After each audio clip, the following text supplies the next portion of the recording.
Howdy folks, Todd Johnson here for QuikStem, and lo and behold, I've got another bad valve stem.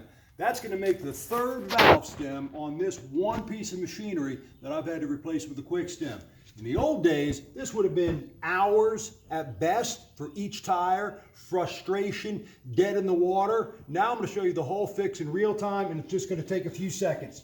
So when I filled this thing up just a little bit ago, it was low again, and you might hear, there, I got a bad valve stem. So I'm going to show you how I'm going to take care of this thing. I am going to cut this old valve stem out of here.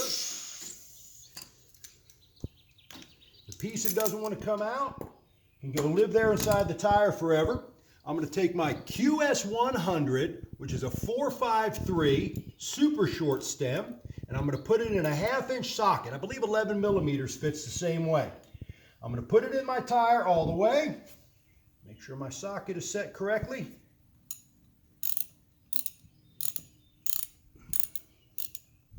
And snug her down.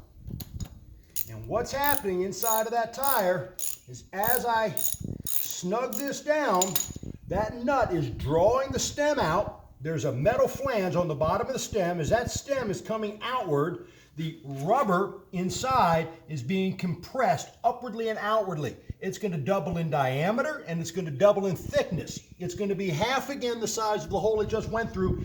It is not coming out. It's going to take me about 3 full rotations of the nut to establish a perfect seal. And that is a permanent QuikStem QuikFix in the field. And I'm back in business. This is Todd Johnson for QuikStem. There's no C in Quick, QuikStem. Visit us on the web, quikstem.com or facebook.com/QuikStem. Thanks a lot.